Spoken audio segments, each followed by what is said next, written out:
Gentlewoman is recognized. Mr. Speaker, I call up the resolution previously noticed.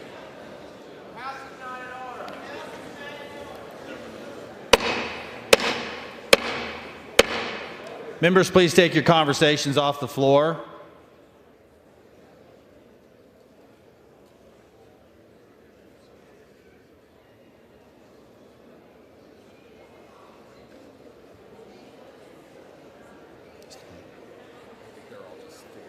Speaker, I call up the resolution previously noticed. Gentlelady's been recognized. I yield myself as much time as I may consume. The American people have a deep distrust in our ability to govern effectively. Gentlewoman will suspend. The House is not in order. Take your conversations off the floor, please.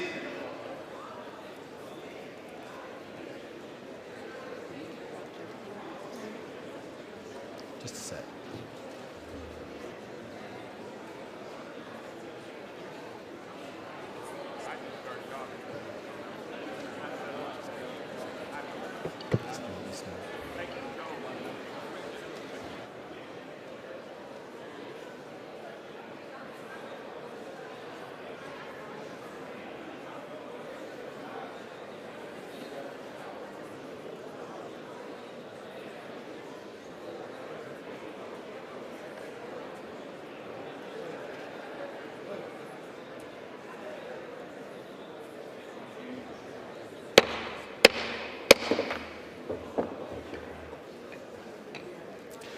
Gentlewoman from Florida. I yield myself as much time as I may consume. The American people have a deep distrust in our ability to govern effectively. The executive branch's blatant disregard for Congress as an institution, shown most recently by the Department of Justice's failure to prosecute Attorney General Merrick Garland, undermines the effectiveness of this body. It also begs the question, what is Attorney General Garland hiding? On February 27, 2024, the Oversight and Judiciary Committees issued subpoenas to the Attorney General Garland to provide a narrow and specific set of materials related to Special Counsel Robert Hur's. Order, Mr. Speaker!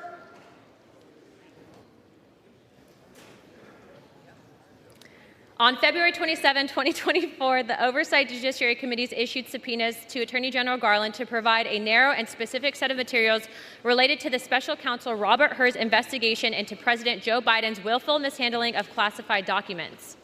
Instead of complying with the lawfully issued congressional subpoenas, Attorney General Garland refused to hand over unredacted audio recordings and materials. This is why House Republicans voted to hold Garland in criminal contempt of Congress.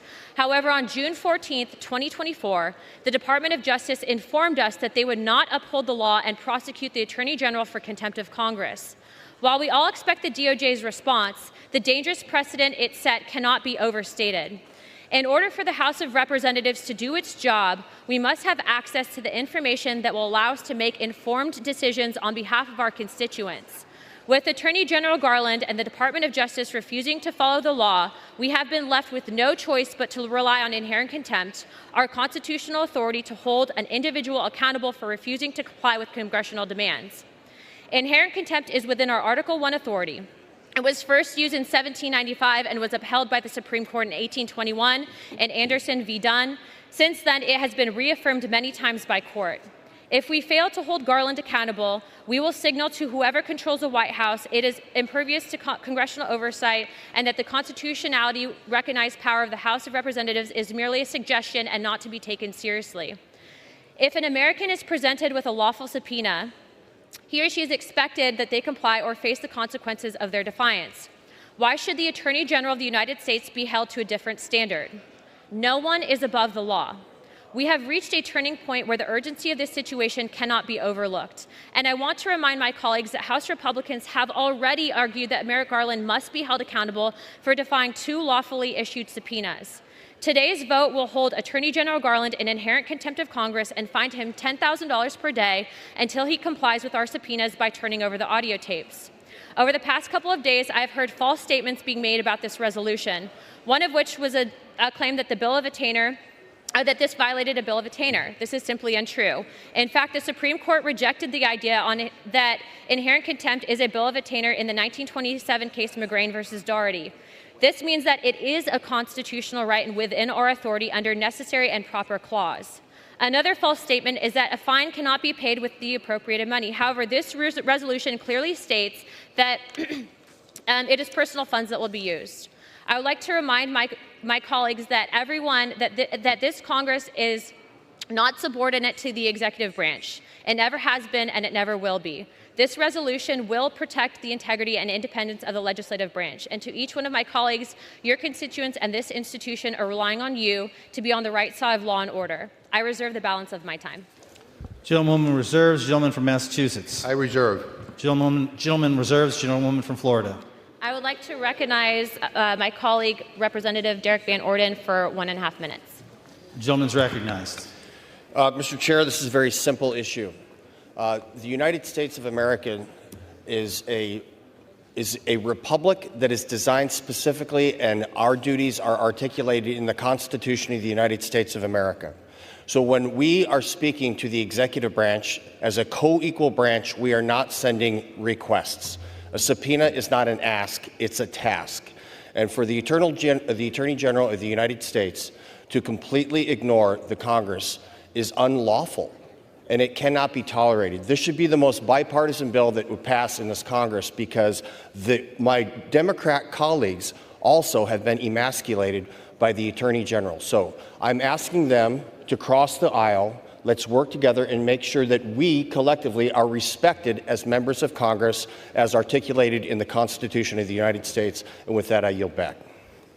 Gentlewoman reserves. Gentleman from Massachusetts. I reserve. Gentleman reserves. Gentlewoman from Florida. I reserve. Gentlewoman reserves. Gentleman from Massachusetts.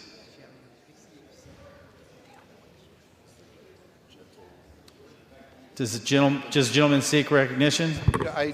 If I can inquire with the gentlelady, does she have any further speakers? We have lots of speakers. Well, then I'll let you go. I reserve. I reserve. Gentlewoman is recognized. Gentlewoman from Florida controls the time. You got to recognize somebody. I recognize my colleague from Georgia, Representative McCormick, for 1 minute. The gentleman's recognized. Thank you, Mr. Speaker. So we have a quick decision to make, and I understand this is contentious because of who's president and because who's in control of the floor.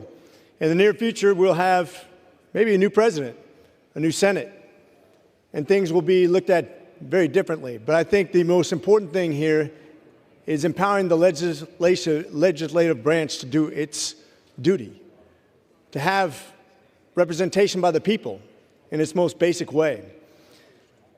We saw something in the debate that we have never seen before, probably the most epic and historic debate ever as far as exposing the president and how he thinks, what his mental capacity is, and his ability to lead this great nation forward in the next 4 years.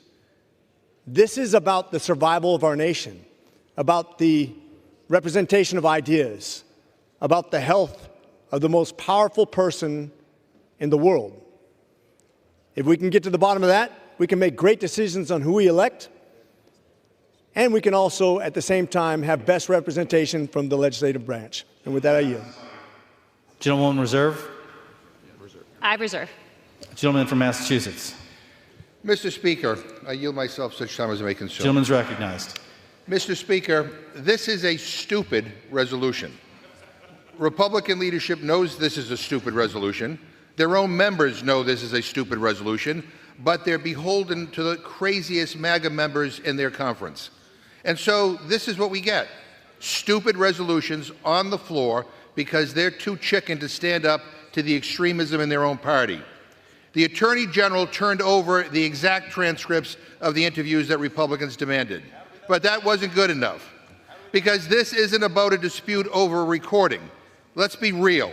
Republicans want to get these recordings because they think the RNC can use them in attack ads. This is Republicans weaponizing the government to go after their political opponents, and it is sick. It is sick. The hypocrisy on the other side is stunning. It takes my breath away, Mr. Speaker. Jim Jordan, Andy Biggs, Scott Perry all ignored congressional subpoenas.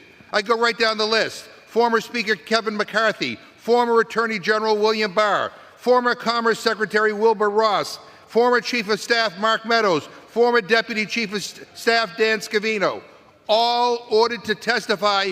And what did they do? They ran and hid, following the lead, by the way, of their corrupter-in-chief, Donald Trump, who ignored his own congressional subpoena. It's like a national pastime for Republicans: golf, fishing, and ignoring subpoenas. And now they have the nerve to come down here and lecture anyone about the rule of law. Get lost. Get lost. Get out of here with this nonsense. And contrast what Republicans did with what Attorney General Garland is doing. Not only is he taking this subpoena seriously, he's doing his best to comply. He has legitimate concerns about releasing the tape after the transcript has already been made public. He's not ignoring it like they do on their side. In fact, he made the entire underlying report public. He made the transcript public. He allowed the special counsel to testify in public for hours to explain his investigation. He sent a detailed letter supported by the facts, the law, and the precedent, detailing why he would not release the audio recording. Because our side respects the rule of law, while the other side uses it as a phony talking point. And by the way, not only is this resolution a BS political stunt, it's not even a good BS political stunt. This is a bad resolution that could do massive damage to this institution's standing. If they go down this road, Mr. Speaker, if this half-baked idea actually passes, this House will almost certainly lose, doing irreparable damage to our own constitutional authority. So I guess you can pat yourselves on the back. Well done. Not only have you cooked up a stupid, unserious plan, you cooked up a stupid, unserious plan that will undermine any future legitimate attempts to use all our tools when it comes to contempt proceedings. Gentlemen, suspend. For what purpose does the gentleman seek recognition? To ask that the words be stricken. Massachusetts will be seated.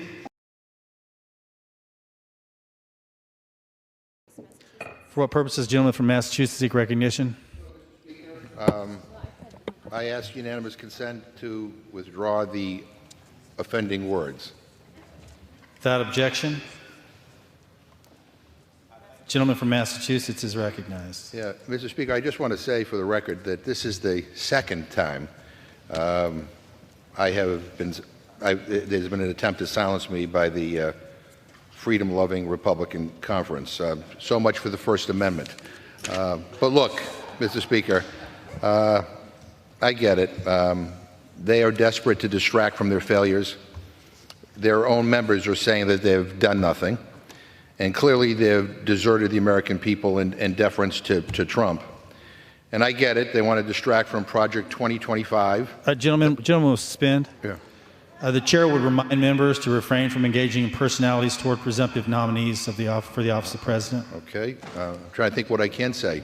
I get it. They want to distract from Project 2025, distract from their own nationwide abortion bans, distract from their giveaways to big donors and special interests. And what do we get? We get unserious stuff like this on the floor. And I would just say to the American people, you might not agree with Democrats on everything.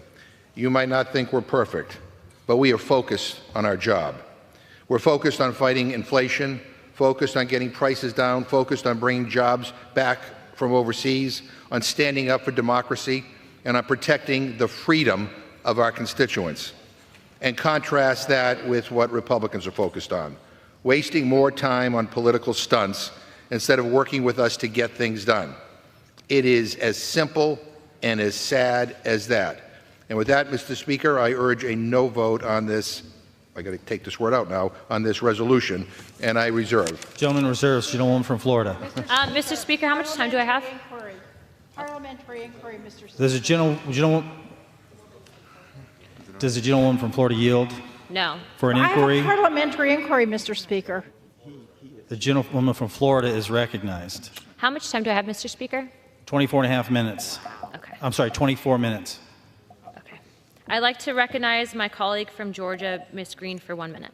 Gentlewoman's recognized. Thank you, Mr. Speaker. Since Merrick Garland took over as Attorney General in March of 2021, he has completely subverted and weaponized the Department of Justice. This weaponization of the DOJ has resulted in the persecution of the left's political enemies and a two-tiered justice system. From investigating parents who protest their school boards, to going after pro-life activists and Catholics, to persecuting former President Donald J. Trump, Merrick Garland's corruption knows no bounds. The DOJ's persecution of Joe Biden's primary political adversary, President Donald J. Trump, is illegal and an actual assault on democracy. Raiding President Trump's home for legally declassifying documents in a transparent violation of justice. Persecuting a declared candidate for President of the United States is nothing short of election interference. In the meantime, Merrick Garland has refused to comply with a lawful congressional subpoena, claiming executive privilege, the same defense argued by Steve Bannon and Peter Navarro. Gentlewoman's time has expired. 30 seconds. The gentlewoman's recognized. Thank you. For Merrick Garland and Joe Biden, it's rules for thee, but not for me. I urge my Republican conference to support this resolution, reclaim our congressional authority, and hold Merrick Garland in account for his hypocritical and illegal actions that spit in the faces of all Americans' right to a fair justice system. Thank you, Mr. Speaker. I yield back. Gentlewoman yields. Gentleman from Massachusetts. Gentlewoman reserves. Gentleman from Massachusetts. Mr. Speaker, I'm afraid to say anything now, but I'm going to yield 5 minutes to the gentleman from New York, Mr. Goldman. Gentleman's recognized. Thank you, Mr. Speaker. So much to cover here from my friends on the other side of the aisle. First, I want to just address something that my colleague from Wisconsin said when he said that the Constitution lays out very clearly in Article 1 the powers of Congress. And I would just ask him or any of my colleagues on the other side, if you could point me to where in the Constitution it confers subpoena power on Congress.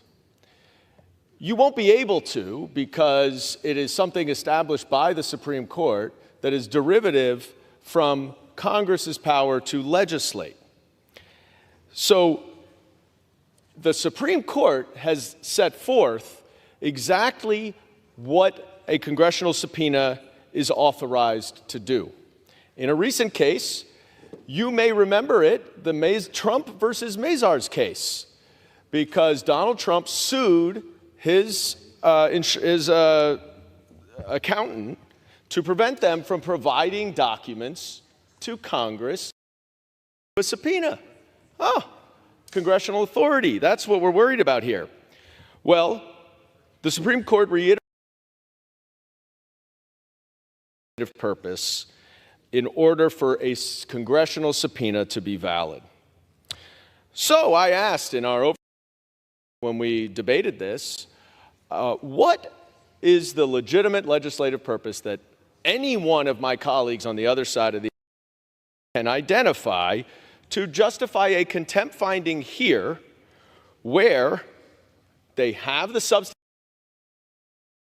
recording included in the transcript, and everything else requested in that subpoena was provided to them. Yes, they're insisting on getting the audio of that transcript that they have. Now, not surprisingly, in the Oversight Committee, which has no jurisdiction over this anyway, they offered nothing. But I did hear in the Judiciary Committee, my friend from North Carolina who is here, refer in a subsequent hearing to demeanor evidence as a legitimate purpose for this subpoena. Now, demeanor evidence is like a sophisticated legal speak that is very esoteric and only for trial lawyers, but really it is completely irrelevant to Congress's legislative role because we don't try cases. There's no trial here. There's no demeanor evidence. As much as you may want to prosecute Joe Biden, There is no congressional prosecution of Joe Biden, and his demeanor evidence is no legitimate basis for this subpoena. Now, you of course know, and I don't even think you'd argue, that there's a legitimate legislative purpose to use the audio recordings in a political ad to support your dear leader, Mr. Trump, so that clearly falls outside of the range. Of course, my friends on the other side of the aisle should refocus from demeanor evidence to basic concepts like due process or executive privilege, because the President of the United States asserted executive privilege over this audio tape. You may not like it, you may not agree with it, but you have no authority to determine that that is not a correct assertion of the executive privilege. And you know who else doesn't have authority to determine that? The Attorney General, who you are trying to hold in contempt. Due process. You're going to fine someone $10,000 without notice or an opportunity to be heard? You're going to say, we're going to fine you because, and you have no opportunity to make a defense, and there is no neutral adjudicator? You can go to court all you want, and that's where you went, and that's where you belong. And that's why this resolution is such bogus. But I have a warning for you, my friends. You will reap what you sow. In June of 2019, then President Donald Trump said he would, quote, defy all congressional subpoenas. And that is exactly what he did. During the first impeachment investigation, every single executive branch agency defied a lawful subpoena from Congress. Gentleman's time has expired. Members are reminded to address their remarks to the chair. I yield the gentleman an additional 1 minute. Gentleman's recognized. The State Department was subpoenaed, the Defense Department, not a single document. So I look forward to whoever one day is the Republican Secretary of State or Secretary of Defense to be held in contempt and fined, inherent contempt and fined $10,000. There were more than a dozen witnesses who refused to comply with the subpoena. And I'm not even talking about the 5 House Republicans who defied subpoenas in the last Congress that were determined by a court to be lawful and who would also be subject to inherent contempt because, of course, if this case where the audio tape is not provided, then blowing off a subpoena is definitely contempt. So you ought to be careful about the precedent you're setting because it is going to hurt you and your dear leader far more than us. I yield back. Gentleman yields. Members again are reminded to address the remarks to the chair. Gentlewoman from Florida. I'd like to remind my colleague that audio recordings were both used against Trump and Nixon during impeachments. And also, I believe the precedent has already been set as there are Republicans in jail for ignoring subpoenas, and the Attorney General is not above the law. I'd like to recognize my colleague from South Carolina, Representative Fry, for 2 minutes. I yield 2 minutes of my time.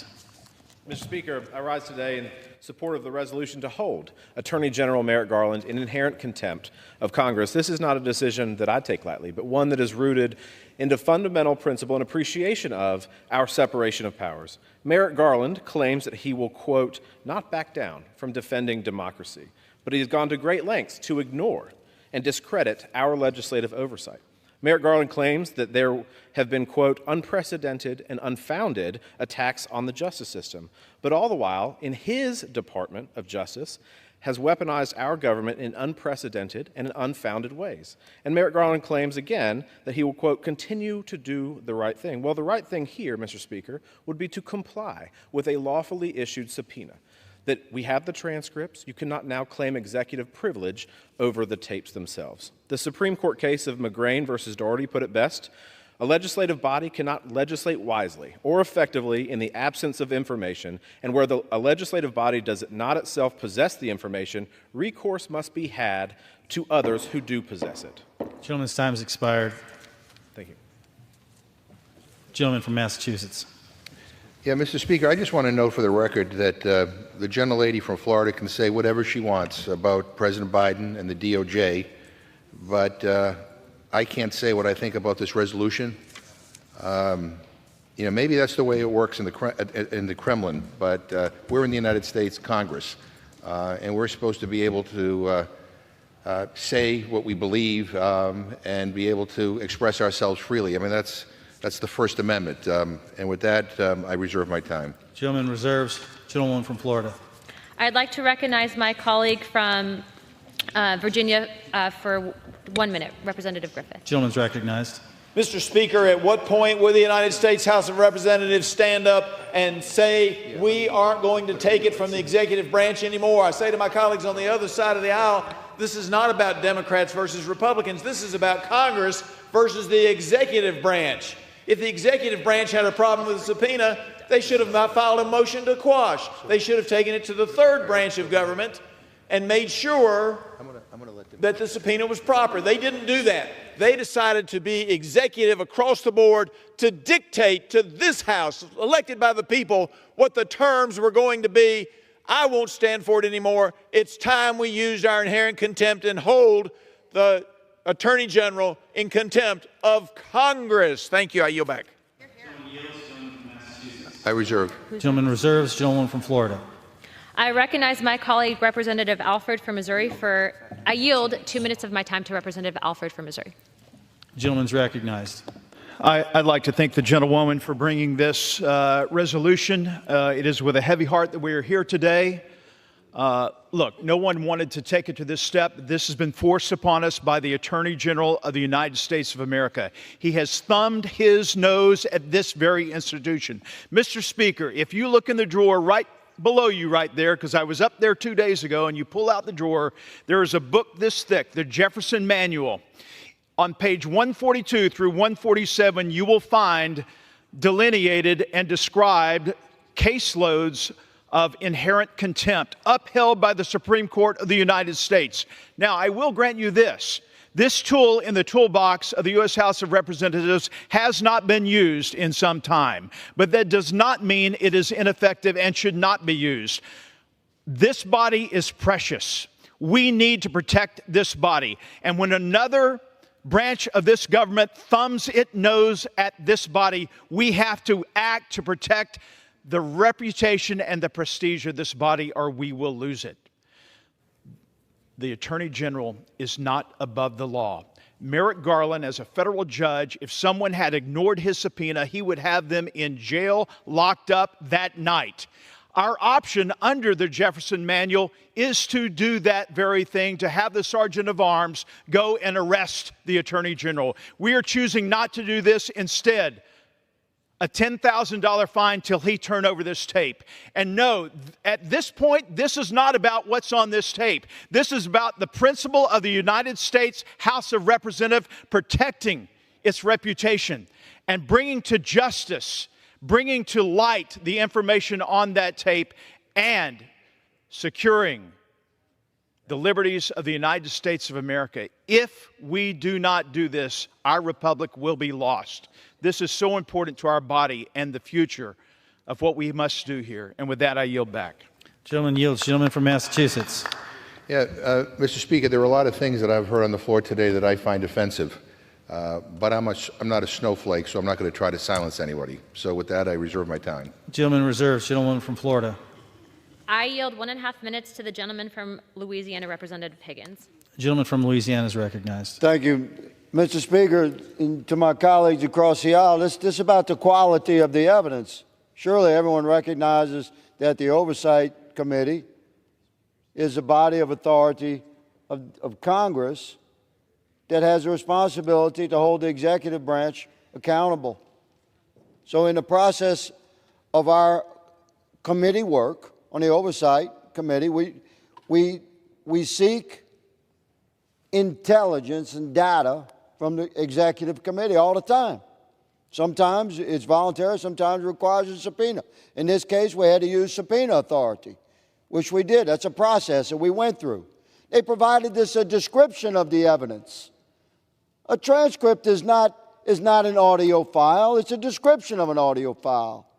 If you have a crime committed in evidence, you're not going to look at a picture of a knife or a description of a bloody shoe or a glove. You need the knife or the shoe or the glove. We can provide our own description. We don't know if the transcript is accurate or not because we don't have the audio file. There's zero value to a transcript in a process like this without the original quality evidence. And my attorney friends over there know this. So as an investigator, I say it's quite simple. Give us the original evidence. What do you have to hide?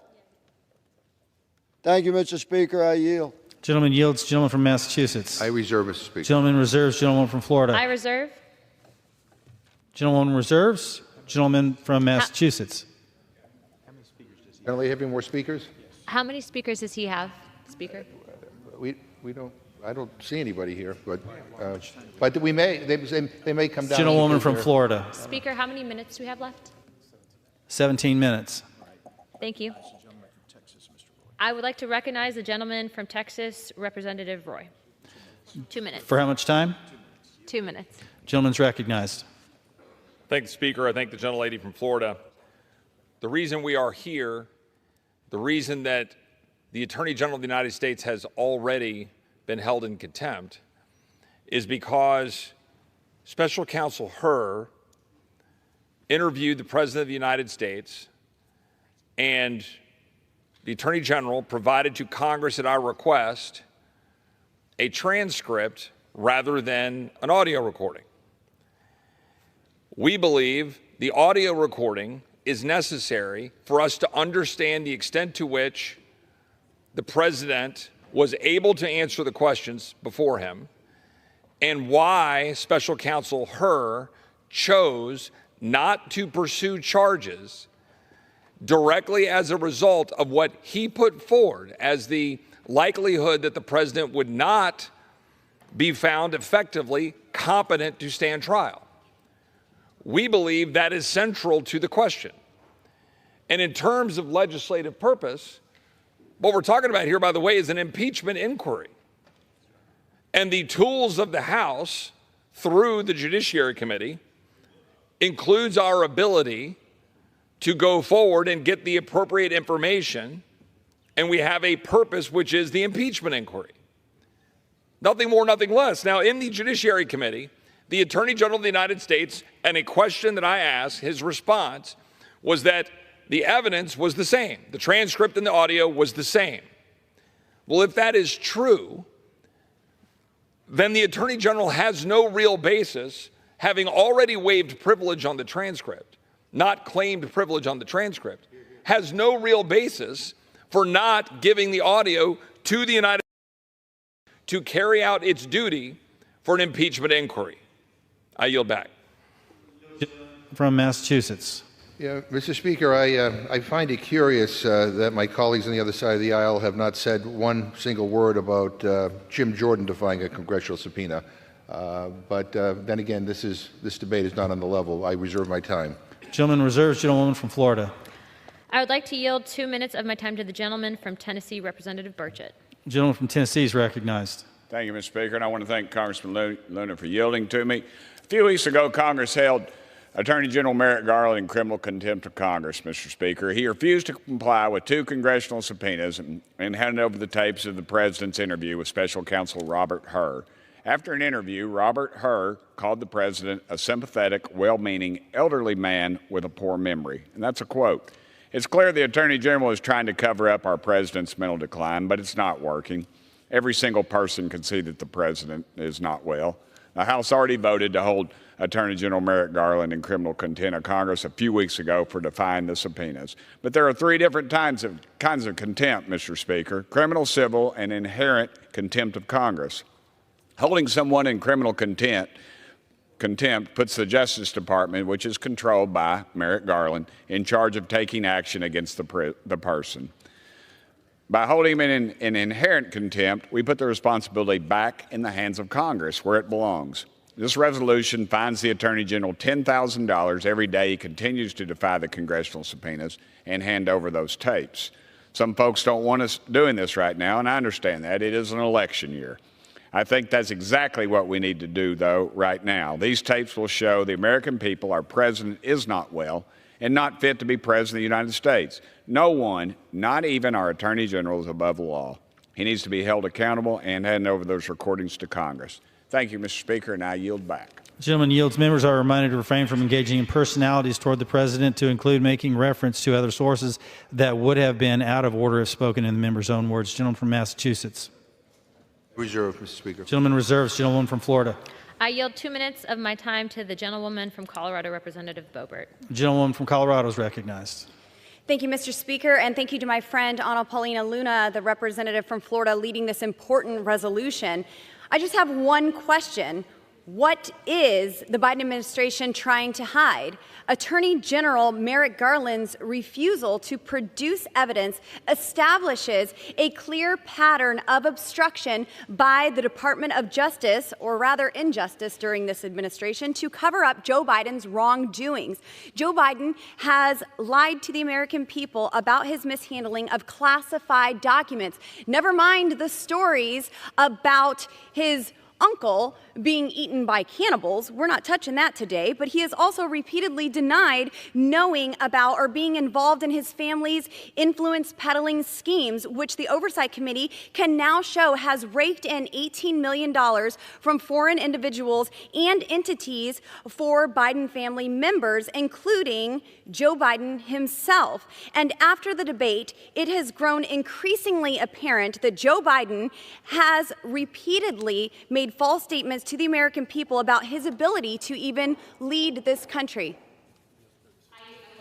Seconds, Representative. Gentleman's recognized. Members are reminded to refrain from engaging personalities toward the president or presidential candidates. Enough is enough. Recognized. Biden's Department of Justice has taken every step to insulate him from any consequences, whether it's hiding these audio recordings or attempting to give Hunter Biden a sweetheart deal. This is absolutely unacceptable. The House of Representatives cannot serve as a necessary check on the presidency if the executive branch is free to ignore the House's subpoenas. It is clear the Biden crime family believes they are above the law, and I urge my colleagues to vote in favor of this important resolution and force Biden's crooked DOJ to hand over the tapes and hold Attorney General Merrick Garland in inherent contempt of Congress. Mr. Speaker, I'm not going to formally ask that her words be taken down, but the hypocrisy here is astounding.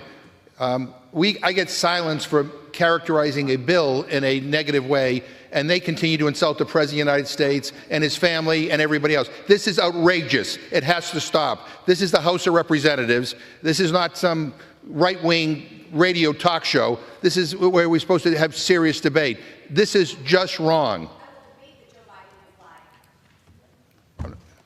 Gentleman reserve. I reserve. Gentleman reserve. Gentleman from Florida. No. To yield 2 minutes to the gentleman from Florida, Representative Mills. Gentleman from Florida is recognized. Thank you, Mr. Speaker. I would love to first start by thanking my colleague from Florida for allowing me this time. You know, I've heard the other side of the aisle talk about constitutionality and what our roles and responsibilities are here in Congress, but the one that they fail to understand the most is oversight and accountability. That is something that is afforded to us under Article 1 as the legislative body. And in doing so, we are requested to ensure that we have not just the written, but the audio and other testimony which was actually provided, which, by the way, is paid for by the U.S. taxpayers and therefore has the rights to be heard. Special Counsel Robert Hur made it very clear when he was investigating the improper maintenance and keeping of classified documents that were not protected by executive privilege by President Joe Biden in his garage and University of Pennsylvania. That is what we are demanding, is to hear the further testimony to this and not just sit here and look at the written or the elderly man with poor memory, a quote from Robert Hur. Again, I ask the question, what is it that they're trying to hide? Is it either that he is not mentally and physically fit and capable to be the commander-in-chief and therefore the 25th should be invoked? Or is it the fact that he is mentally fit and therefore should be indicted and treated in the same manner that Special Counsel Jack Smith treated President Trump?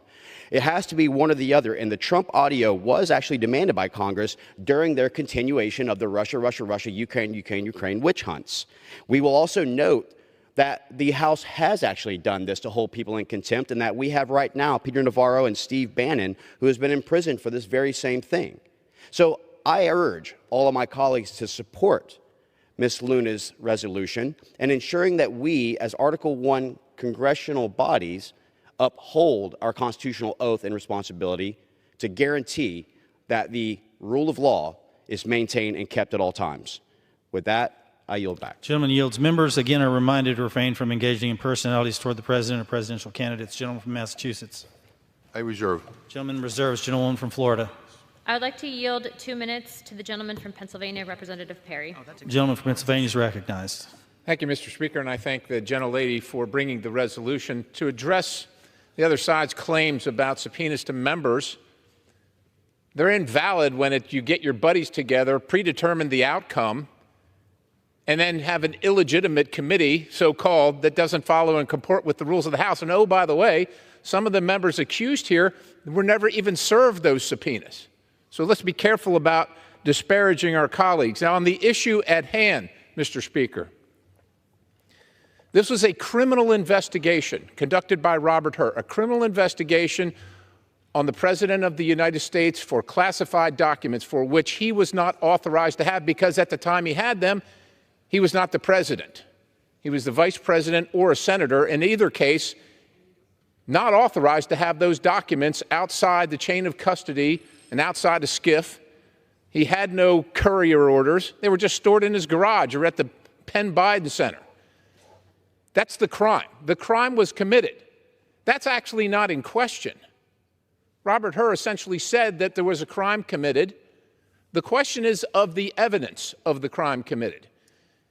And what the administration and what the Department of Justice and Merrick Garland has said is, you can't have the evidence. We're going to tell you our version of the evidence.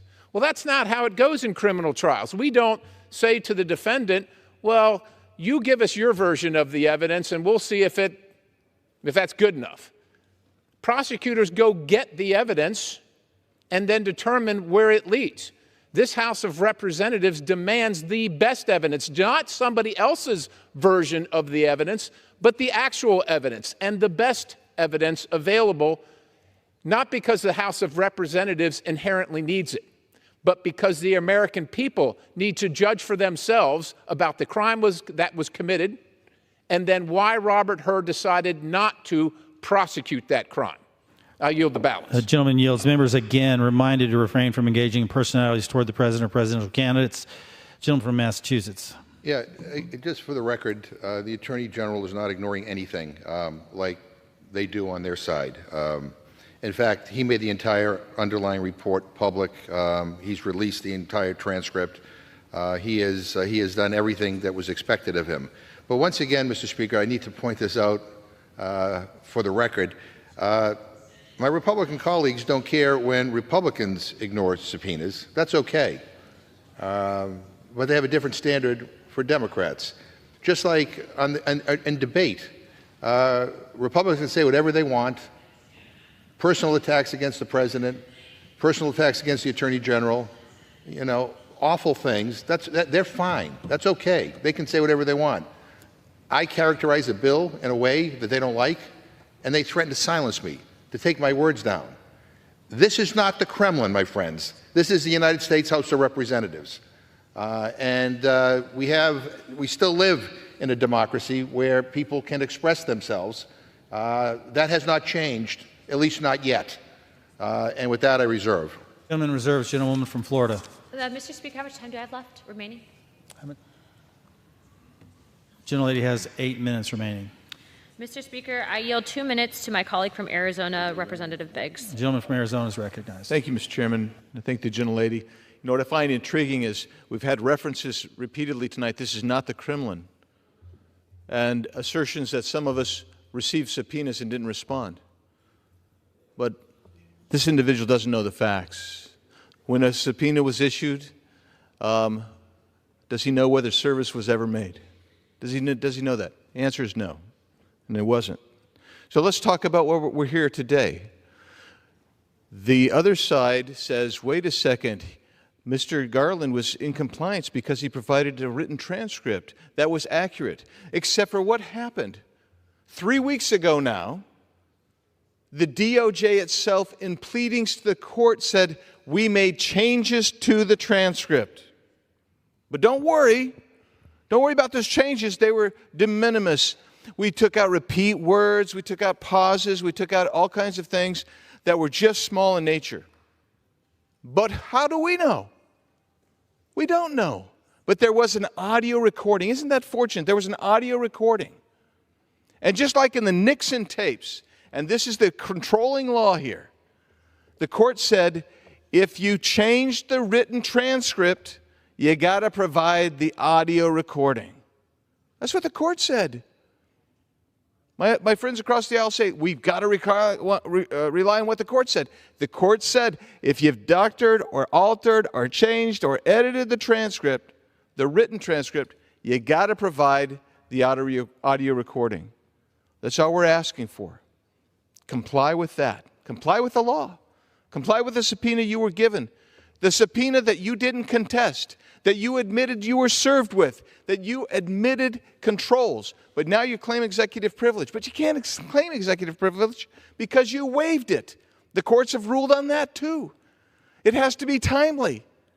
They didn't make a timely objection. It has to be related to official duties.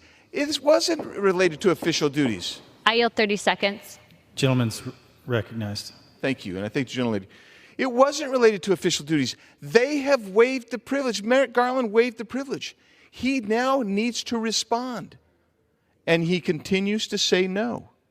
Well, we have the authority. We have the inherent contempt authority, and we need to use that authority if we're going to maintain our Article I authorities and the separation of powers. Thank you, gentlelady, and I yield back.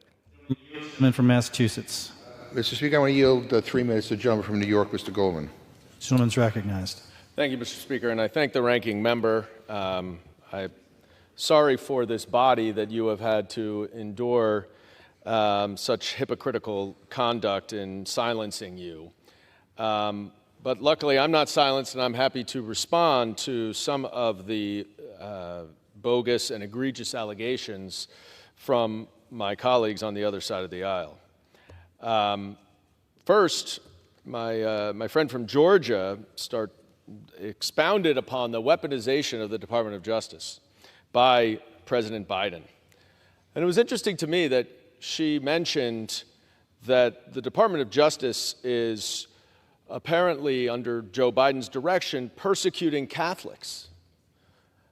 Joe Biden is Catholic. So that's an interesting weaponization of the Department of Justice. You would think that if someone were going to weaponize the Department of Justice for political purposes, that he would intervene or interfere in a prosecution of his own son.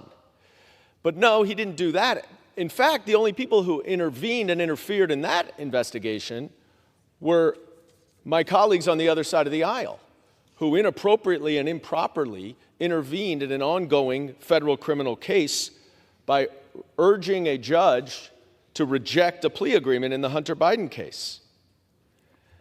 Now they say, we're here because congressional power must be protected. Oh. But apparently congressional power is meaningless if it's used against their buddies, Steve Bannon and Peter Navarro, who completely blew off a congressional subpoena, had no basis, no rationale, no defense for not showing up. They are in jail not because of inherent contempt. They are in jail because they were convicted of a crime, because they blew it off. Now, you can say what you want about the January 6th committee.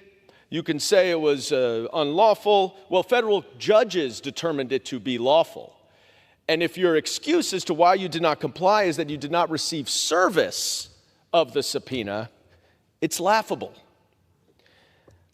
Finally, I would like just to point out that the basis they have mentioned about why they need this recording, one of my colleagues said, was to determine whether President Biden was able to answer questions before him and why the special counsel did not pursue charges. It is not a legitimate legislative purpose for Congress to second-guess federal prosecutorial discretion. You may want it, but you have no legitimate reason for it. And if your argument is that executive privilege is waived, maybe it is. But you don't get to decide that. A court decides it. Gentleman's time's expired. I yield an additional minute. The gentleman's recognized. This is a political stunt solely designed to placate and support Donald Trump, their nominee for president. They are making sure that they do everything possible to provide him with fodder for his campaign, because there is no basis for any contempt, much less inherent contempt. And it is shameful that you have stood here trying to call upon congressional power and separation of powers when you refuse to do so for any Republican, including your own colleagues who defy subpoenas right, left, and center. But be careful, because what goes around comes around. And I yield back. Yields. Members are reminded to address their remarks to the chair. Gentlewoman from Florida. I would like to yield 2 minutes of my time to Representative Griffith from Virginia. The gentleman from Virginia is recognized. Thank you very much. Thank you very much, Mr. Speaker. I've heard this motion called a political stunt. Let me assure my colleagues, Mr. Speaker, this is no political stunt. Congress must use its inherent authority when it deems it proper. This is a proper use of that. And I would say to the gentleman, my feelings on this have nothing to do with the current situation politically. I advocated to then Speaker John Boehner that we use this measure on Eric Holder. If he chose to come to the floor of the House for a State of the Union address after having been found in contempt. It may very well be, Mr. Speaker, that on the general contempt, the criminal contempt, the Department of Justice, headed by Merrick Garland, can use prosecutorial discretion, which they did, which is also why it is inherent on Congress to use its inherent contempt power.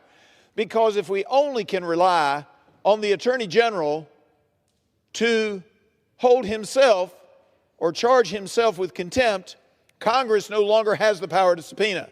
Congress no longer has the power to do its oversight, to do its investigations into any part of the federal government, and we will be taking away all of the power. We will be emasculating the United States Congress. It's not appropriate. We should have used this power 10 years ago. We should have used this power 8 years ago.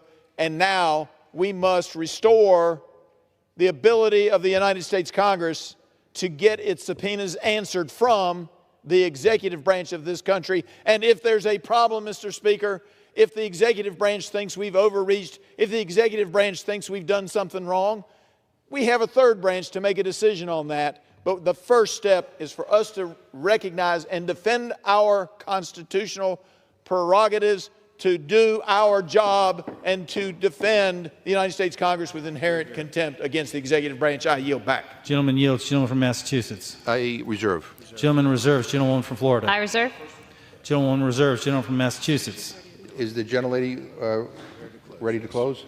I am prepared to close. Okay. Gentlewoman is prepared to close. Gentleman from Massachusetts is recognized.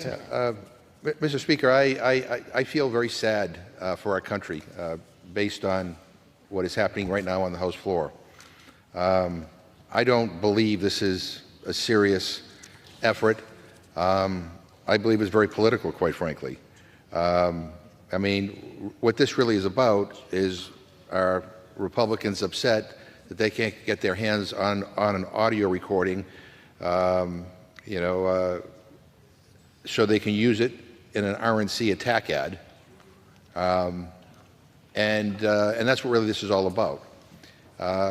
When Republicans get subpoenas, they run and hide. The Attorney General, in my view, and I think in the view of most people, has complied, has done what he is supposed to do, what he's expected to do. We are faced with so many challenges in this country. I mentioned in my opening statement that we need to focus in on how do we help the American people, how do we continue to move in the direction of lowering inflation, creating more jobs, creating more opportunities for young people, helping our veterans in protecting our environment. All those things are incredibly important, and this is what we're doing. This is what we're doing here today. I mean, it is really sad, and quite frankly, it's chilling and it's scary. When you think about what could happen if they get more power. Just read Project 2025. Tells you all you need to know about what the plan is. And I got to say again, Mr. Speaker, and then I will close. I'm astounded at the latitude that has been afforded the Republicans during this debate to say whatever the hell they want to say, to disparage the president in any way they want. And I disparaged their bill, their resolution here, and they threatened to take my words down and have me silenced if I didn't withdraw those words. I mean, I don't know what this is like. I can't believe it. I've never seen anything quite like this happen. The freedom-loving Republicans, are the way they respond in debate is to try to silence comments by people that they disagree with.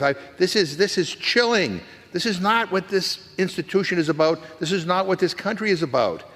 And I would urge the Speaker, to take note of this and figure we have to find a way forward here where it's not so one-sided, where they can say whatever they want to say, but I can't say anything, basically. I have to watch every single word I say on this floor. This is unprecedented. This is unprecedented. And so I would say, Mr. Speaker, again, they have a set of rules for themselves, and they have a different set of rules for us, people they disagree with. And it really, if this is coming attractions, God help our country. We need to do better. We need to do better. Again, I would urge all my colleagues to vote no on this. I would like to be able to characterize it, but I'm afraid my colleague will take offense and want to take my words down again. But this is not serious. This is beneath this institution. And I would urge my colleagues to vote no, and I yield back my time. From Florida. The lady has 3.5 minutes remaining. Thank you. Mr. Speaker, this is not a decision that we have reached lightly, but the actions of the Attorney General cannot be ignored. No one is above the law, yet the Attorney General has sought to put himself above the law, and the DOJ failed to do their job, which is why we're using inherent contempt. Despite what my colleagues may think, this is not a stupid idea, but actually our constitutional duty and is well within the scope of our legislative authority to assert the House's power in this manner. The arguments against the House standing up for itself are a last-ditch effort made by people who are intent on continuing to cover up for President Biden and Garland. The issue at hand is the enforcement of a congressional subpoena, a fundamental tool of oversight that is being undermined. If this body is to continue, we cannot sit by any longer. The House of Representatives must not be ignored, and the time for action is now. This resolution is more than Merrick Garland. It is about whether or not the House of Representatives will be able to function properly. As the court said in Anderson v. Dunn, without the power of inherent contempt, the House would be exposed to every indignity and interruption that rudeness or even conspiracy may mediate against it. We cannot allow this to happen, Mr. Speaker. If we do not assert our authority, we risk setting a dangerous precedent where the House's power is eroded and our ability to fulfill our congressional duties is compromised. The consequences of inaction are grave. In conclusion, we must remain vigilant and assert our authority to ensure the balance of power in our republic. I urge all of you to support this resolution and defend the integrity of the House of Representatives. With that, Mr. Speaker, I yield the balance of my time. The gentlewoman yields. Time for debate having expired. Without objection, the previous question is ordered on the resolution. The question is on adoption of the resolution. Those in favor say aye. Those opposed say no. In the opinion of the chair, the ayes have it. Mr. Speaker? Gentleman from Massachusetts. I ask for the yeas and nays on that. The yeas and nays are requested. Those favoring a vote by the yeas and nays will rise. A sufficient number having risen, the yeas